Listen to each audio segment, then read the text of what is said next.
Okay, hello everybody. Welcome to Korean Atlanta Mentorship.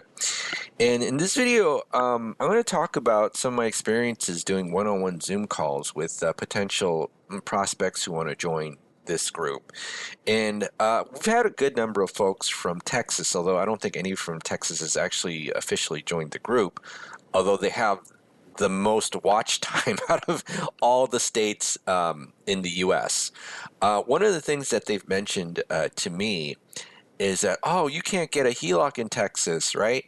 And I just thought, like, that's very weird, right? But usually what happens is that they only talk to one person.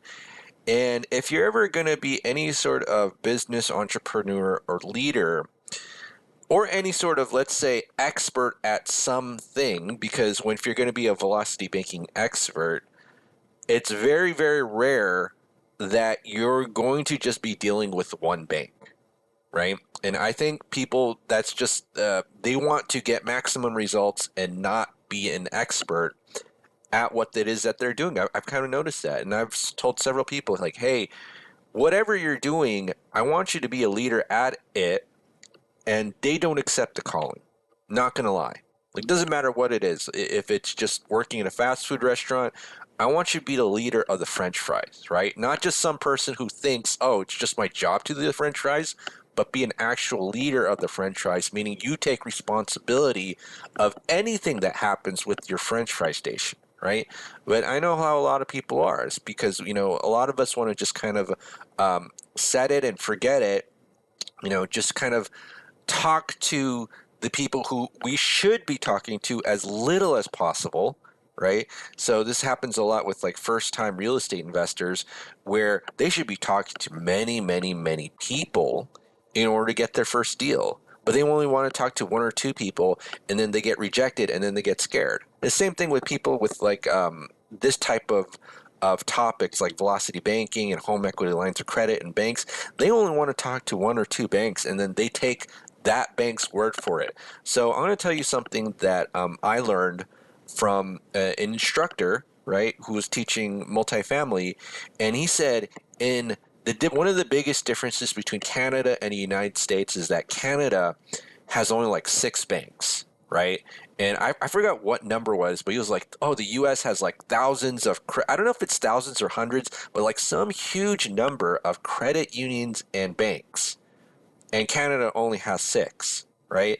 And what happens with a lot of people, even in this country, again, most people in this country don't know what the resources are. They talk to like one or two banks, and then the banks say, oh, like, you can't get a HELOC, right? And it's not even Texas, but I've had several people from Texas tell me, like, well, they said, I went to the bank and they told me that I can't get a HELOC in Texas, right? And I'm scratching my head because I'm not, maybe there's some more restrictions. I know each state is different, but I've never heard about how in Texas they're outright banned. Or maybe I'm just misunderstanding what was said from the other person. But here's the thing, if you want to be an expert, or if you want to apply velocity banking, got to be an expert at velocity banking. And one of the skills that you're going to need to develop is just picking up the phone, calling one bank. They'll say, hey, we don't offer what you're looking for, and then call maybe 10, 20, 30 other banks, right? And again, I don't live in Texas. I think I went to Texas one time. I know that in Texas you can't do a real estate. It's very hard to do a real estate investing strategy called lease options.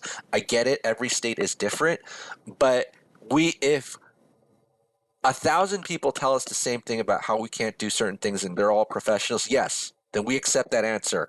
But if it's only one or two people telling us, like, hey, like, you can't do this, we probably need to do a little bit more research.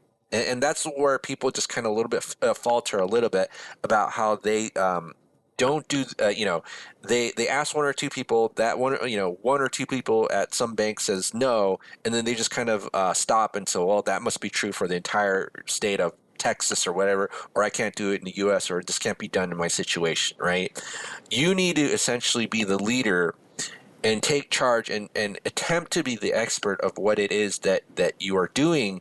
And I understand that in 2023 going to 2024, that spirit of like, I have to be the leader of my own whatever it is not there with the majority of the people. I'm not throwing shade at anybody, but what I'm saying is that I want you to develop it, right? I want you to become, let's say, a connoisseur of the bank. So for example, let's say I go to Taco Bell and they assure me that in this fast food restaurant they don't serve burgers.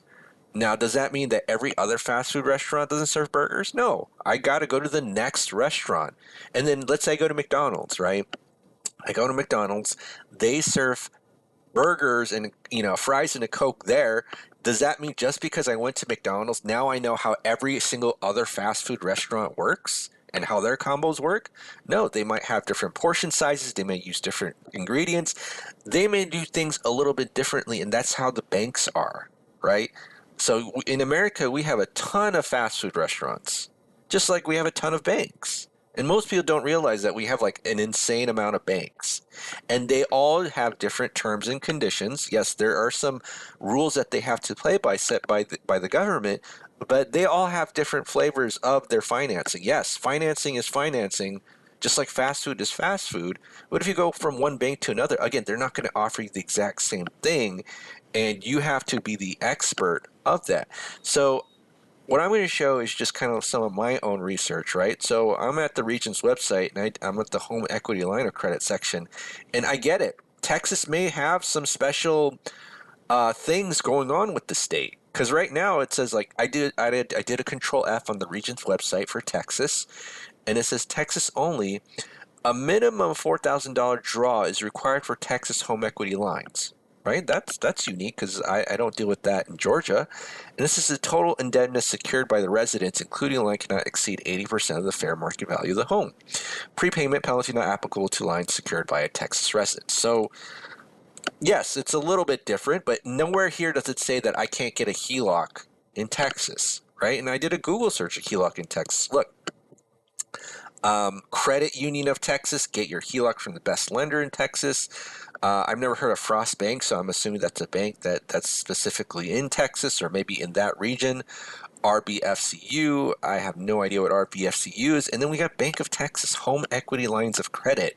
So yes, there probably is something special about the state of Texas because on the terms and conditions here, we have a Texas-only line, but it doesn't mean that HELOCs are completely banned. And so when I hear such a thing, I'm confused, right? Again, I know every state is different. Like I recently did a property comparison search based on, past sales in certain states. And I realized, wow, certain states don't even show how much the properties is sold for. So how do you do a comparable analysis?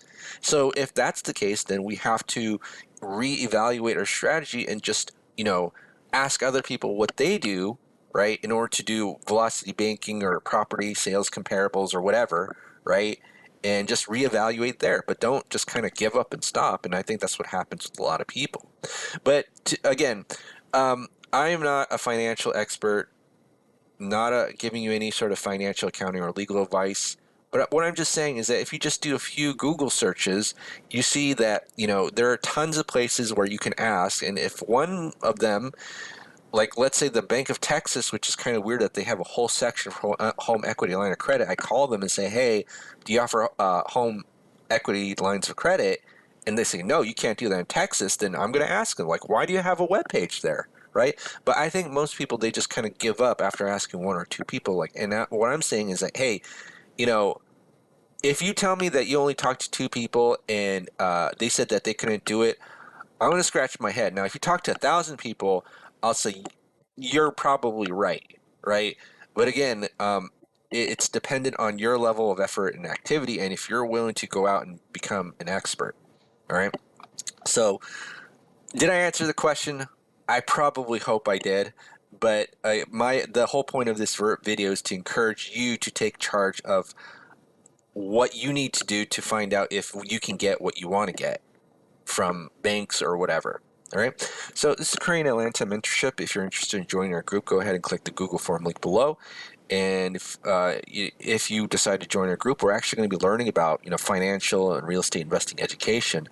So if you're interested, click the link below. We'll get a one-on-one Zoom call and see if you're a good fit, and we'll see you and speak to you then. All right. Have a great day, everybody.